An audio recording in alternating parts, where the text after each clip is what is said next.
بص بقى يا صاحبي، عشان نكون متفقين من الاول، يعني مهما قلنا وعدنا وزدنا في فكره ان النتائج ما بتاثرش على اهوائنا الشخصيه وعلى حتى ارائنا، مهما كانت المنصه اللي انت بتتكلم فيها ايه، فده كلام فارغ ايا كان ميول حضرتك ايه.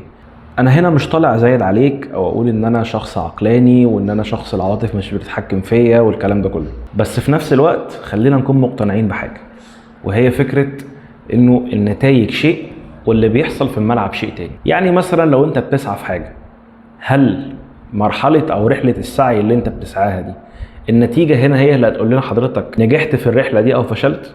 مستحيل. طيب ليه؟ لانه النتيجه لو انت نجحت فانت ممكن تكون اثرت في الرحله دي، ولو انت فشلت محدش شايف الرحله دي غيرك. في النهايه النتيجه حاجه واللي بيحصل في الملعب او بيحصل في المكاتب الخلفيه ده حاجه تانية خالص. طيب انا ليه بدات معاك بالمقدمه دي؟ عشان نقول انه مهما كان ارسنال بيعمل ايه فهو فريق مجتهد. خلينا الاول نتفق على حاجه عشان نحط معيار ونكون فاهمين احنا بنتكلم في ايه كويس. هل ارسنال فريق سواء انت او انا او اي حد يحب يتفرج عليه؟ اعتقد لا. غير الشخص اللي ممكن يكون بيتفرج على ارسنال وشخص بيشجع النادي زي اي مشجع بيتفرج على النادي في فترته السيئه، شيء طبيعي وشيء بديهي. نفس الكونسبت بالظبط لارسنال، مشجعي ارسنال اللي هم بيعشقوا النادي ده وكانوا بيتغنوا على الميديا باسطوره انه ارسنال بيلعب كوره كويسه، ارسنال بيلعب كوره ممتعه في اكتر فتره النتائج ما كانتش مساعداهم فيها. خلينا نحط معيار تاني هنا، وخليني برضه اسالك سؤال تاني. هل انت تحب تشوف ارسنال بيكسب؟ اكيد لو انت شخص بتشجع ارسنال او اكيد لو انت شخص بتميل لارسنال هتتمنى ده. ايه هنا العامل المشترك؟ ان انت تكون متحكم في الامور، تكون مدرب للنادي، تكون بتحبه، تكون بتشجعه. فخلينا هنا نعزل نفسنا من مكاننا كناس بتتفرج على الفريق ده ونتخيل ان احنا اللي مقيمين على الامر ده في النادي. يعني تعالى مثلا تتخيل نفسك ارتيتا، ايه هو الاسلوب اللي انت ممكن تتبعه عشان تكسب مع ارسنال؟ اي اسلوب. اختيارك للاسلوب هنا هو فقط اللي انت شايفه انسب اسلوب انت ممكن تكون شايفه بيكسب مع النادي فقط، مش الاسلوب الامتع، مش الاسلوب الافضل، مش الاسلوب اللي المشجعين كلهم يحبوا ان هم يتفرجوا عليه او شايفينه النادي الافضل في العالم اللي بيلعب كوره او ايا كان. فاحنا لازم هنا نتفق على شيء، انه اسلوب ارسنال مهما كان اسلوب ممل فهو اسلوب انا كشخص ما بشجعش النادي اقدر اقول ده بسهوله. حتى لو انا بشجع النادي برضه اقدر اقول ده بسهوله، لكن لو انا متحكم في الامر انا هعمل ده لو انا شايفه انسب اسلوب يخلي الخصم بتاعي بيتحول معايا السيستم، بيتحول معايا الملعب في شطرنج، وانا كارتيتا المتحكم في الامور طالما انا مش شايف انه لاعيبتي تستحق الثقه الكامله في الملعب. في نفس الوقت انا مش بعزل ارتيتا عن انا اوجه ليه نقد في فكره ان هو اللعيبه اللي احنا دلوقتي بننتقدها زي ساكا وزي مدويكي وزي مارتينيلي هو سبب اما بشراء او تجديد الثقه في اللعيبه دي. في نفس الوقت ومهما كانت بقى ميولي، سواء انا شخص بميل لارسنال او ما بميلش لارسنال، فنموذج ارسنال في اللعبه انا ما احبش ان هو يتكرر عموما تاني في اللعبه دي. نموذج اللي فيه ملل، فيه تكرار، في سرعه في الريتم بس ما فيش عامل فردي، ده شيء طبيعي في موجه تطور طبيعيه لكل شيء بيحصل في اللعبه دي. زي مثلا ما حصل مع البرازيل لما كانوا في الالفيه الجديده هم المتحكمين في اللعبه والشوارع والوكا وكا والكلام ده كله. في نفس الوقت ظهرت موجة تانية بعد 2010 وهي موجة اللعب الدفاعي. طبعا الاساليب اللي انا بتكلم فيها دي هي موجودة من زمان، بس بحاول ان انا اوضح لك امثلة توضيحية للتطور اللي بيحصل في اللعب. حصل انه مثلا فريق زي انتر ميلان مع مورينيو، الفريق اللي هو ما كانش عنده الموارد الكبيرة اللي يقدر ينافس فيها برشلونة بيب جوارديولا، بس انا عايز انافسك، فالشيء الوحيد اللي ممكن يخليني اعمل ده ايه؟ ان انا اكون التضاد بتاعك، انا العبك بالاسلوب اللي انت ممكن تكون هو اكتر اسلوب انت بتعاني منه وهو المرتدات او التحولات الهجومية. بعد كده دخلنا في اسلوب لعب المانيا وبايرن ميونخ واللعب المباشر والحده الواقعيه. بحاول ان انا اعمل هاف تيرن بظهري عشان 9 و8 لعيبه يكونوا زوايا التمرير واضحه، ونحاول ان احنا نلعب تحولات هجوميه واضحه وصريحه عشان نجيب جوان. لا اسلوب لعب هجومي ولا اسلوب لعب دفاعي. ممكن اكون نفس الفريق اللي باخد الكوره وادافع بيها او هاجم بيها، بس في نفس الوقت هو بازل انا بحاول اوصل له، او نمط لعب انا بحاول اوصل له، وهو ان انا اواجه حارس الخصم باكتر عدد من اللعيبه اللي ما يكونش فيه ارتجال او ما يكونش فيه بطء في اللعب. اللي حصل مع ارسنال هو موجة تطور جديدة لفريق سيستماتيك جدا عايز يحول كل شيء بيحصل في الملعب لافكار. ده شيء ومقياسا للمعيار اللي انا لسه حاطه من شويه، انا لو مدرب هنتقده برضه ومش هتبع الاسلوب ده مهما كانت مواردي او مهما كانت الامكانيات اللي عندي او اللعيبه اللي عندي، لسبب بسيط، انا مهما كنت بحاول ان انا افكر او ان انا اتحكم في كل شيء بيحصل في الملعب، في نفس الوقت في عامل فردي انا مهمله تماما. اللقطه اللي في ال90 اللي بتخلص لي ماتش، او اللقطه اللي في نص الماتش اللي لعيب يراوغ 1 و2 و3 ويحط نفسه بشكل واضح وصريح قدام الجون عشان يسجل او يصنع فوضى خطيره ومنظمه برضه في نفس الوقت. تيتا هنا حاول يعزل كل ده تماما، هو حاول يحول اللعيبه اللي موجوده معاه لثلاث حاجات. اول حاجه، انت لعيب بتنفذ الافكار اللي انا بقولها كمايكل ارتيتا، فانت بالنسبه لي ممتاز مهما كانت امكانياتك الفرديه ايه، ده شيء مش هيفرق معايا. انت لعيب بتنفذ افكاري بشكل كويس جدا، بس في نفس الوقت عندك جانب فوضوي او جانب فردي بيطلعك كده من الاطار، فانت هتكون بالنسبه لي لعيب كويس ولعيب جيد، بس مش دايما هتكون موجود. لو انت لعيب ما بتعرفش تتكيف مع اللي انا بقوله ليك كمنظومه، بس في نفس الوقت انت لعيب حريف جدا ولعيب فردي كبير جدا، فانت مش هيكون ليك وجود معايا في المنظومه دي. في نفس الوقت بقى عندنا نموذج تاني خالص، ومن المفارقات اللطيفه والجميله انه كان في اسقاط واضح بينهم في ماتش جمع بينهم في بطوله مصريه، وهو الشق الثاني من نفس النموذج اللي بيحاول يميل ليه ارتيتا، وهو لويس انريكي.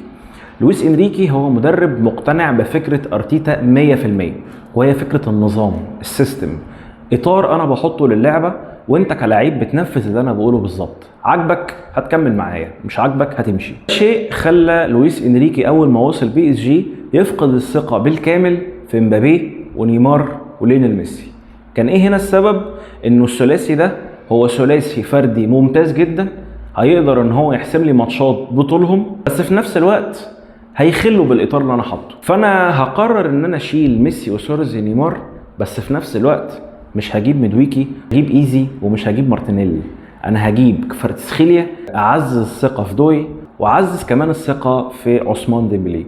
الثلاثي اللي السيستم بالنسبه لهم هو اهم شيء، بس في نفس الوقت هم لعيبه فرديه ممتازين جدا، تناسبا مع الاطار اللي انا بحط ليهم هم بيقدروا يصنعوا الفارق بس بطريقتهم، وفي نفس الوقت بالافكار اللي انا بقول لهم عليها.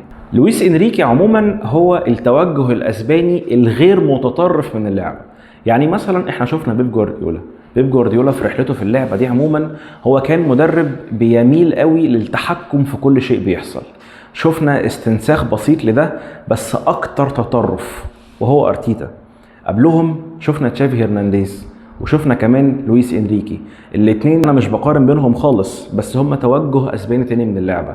احنا عندنا سيستم، عندنا اطار، انت كلاعب اوعى تخلي بيه تماما او تطلع بره الاطار ده، بس في نفس الوقت احنا هنتيح لك السياقات المنظمه وفقا لافكاري اللي انت تقدر تخرج لي فيها فردياتك. هنا كسبتك تناسبا لافكاري، وفي نفس الوقت كسبتك كلاعب فردي يحب يظهر امكانياته اللي هتساعدني عموما قدام الخصم اللي ممكن يكون متكتل.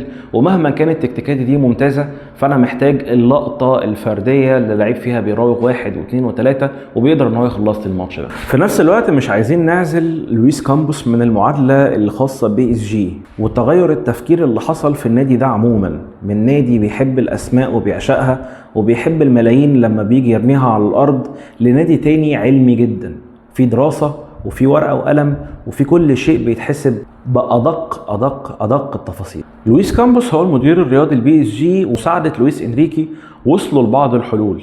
انه في اول الموسم احنا هنبدا نخرج 5 لعيبه من باريس سان جيرمان وهنبدلهم بخماسي تاني.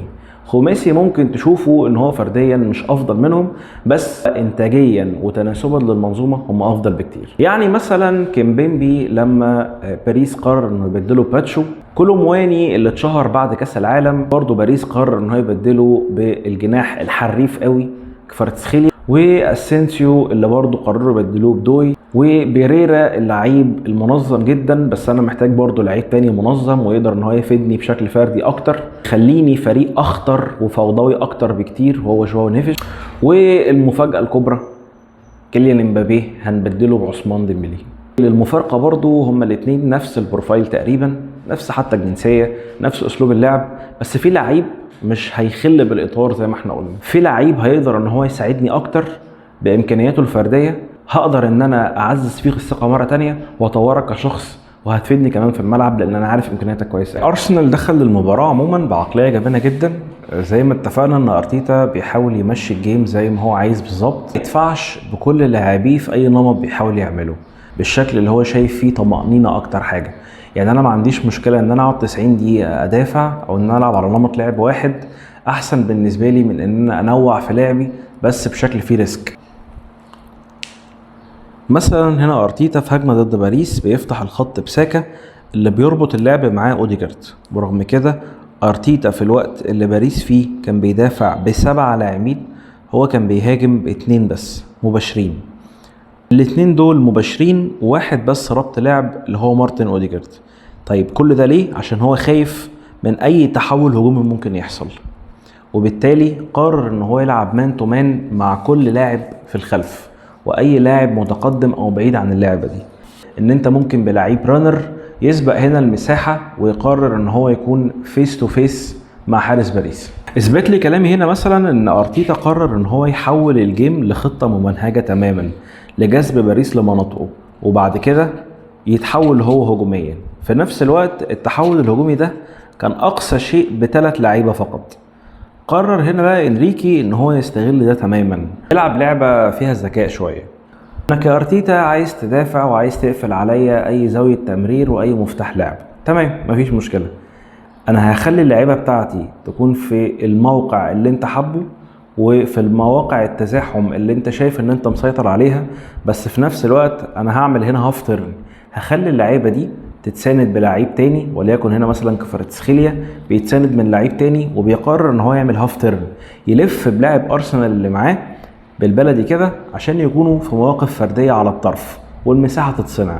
على فكرة كل ده انا ما كانش عندي فيه مشكلة من ارتيتا خالص، يعني انا شايف ان ارتيتا لعب ماتش نموذجي بالامكانيات اللي معاه، اللي هي امر واقع خلاص، بعيدا عن انت السبب ولا مش السبب، دي الامكانيات اللي موجودة ودي امكانيات باريس الفذة فرديا، فانت لازم تعمل ده. بس في نفس الوقت ده كان مبالغ فيه، يعني مثلا بعد الدقيقة 80 انا شفت باريس انهار تماما بدنيا من المحاولات المستمرة خلال المباراة هم يخترقوا لعب ارسنال ويخترقوا اي مواقع تزاحم بيحاول يعملها ارتيتا ضدهم بشكل عام.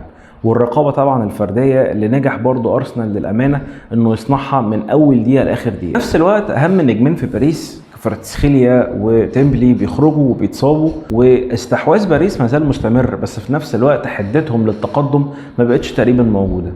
فارتيتا هنا اعتبي عليه ان هو ما خدش المبادرة، برضو ما زال نفس الاسلوب بتاعه في المان تو مان. وقتها قرر انريكي انه هيلعب هو بالخطوره دي، هيخلي فيتينيا في دور بروجريسيف شويه او تقدمي شويه، وفي نفس الوقت هيفتح الخط بضوي على اليمين والجناح التاني على الشمال، علشان لما يتقدم فيتينيا وياخد معاه جزء من الرقابه الجناحين يكونوا شيء.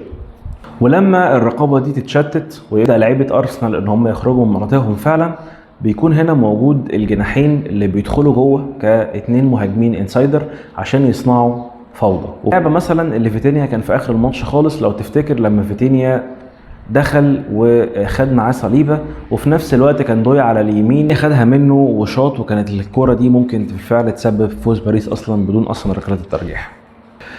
في النهايه انا شايف ان في مثالين ممتازين جدا بصراحه لمشروعين الاتنين اعتقد نجحوا بشكل مختلف وبدرجات مختلفة. في نفس الوقت انا شايف انه يعني ارتيتا محتاج انه يدعم الفريق بلعيبه هجوميه افضل من كده. ما عنديش اي مشكله خالص بنفس الهيمنه الدفاعيه او بنفس الهيمنه في السيطره على الجيم زي ما هو عايز، وفي نفس الوقت مع فوضى يقرر انه يقدم لاعبيه اكتر، يقرر ان هو يريح لاعبيه ويديهم المساحه الارتجاليه اكتر من كده.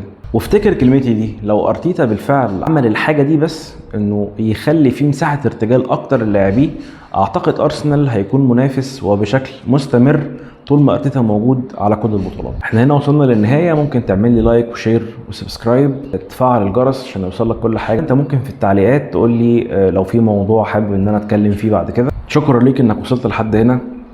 سلام.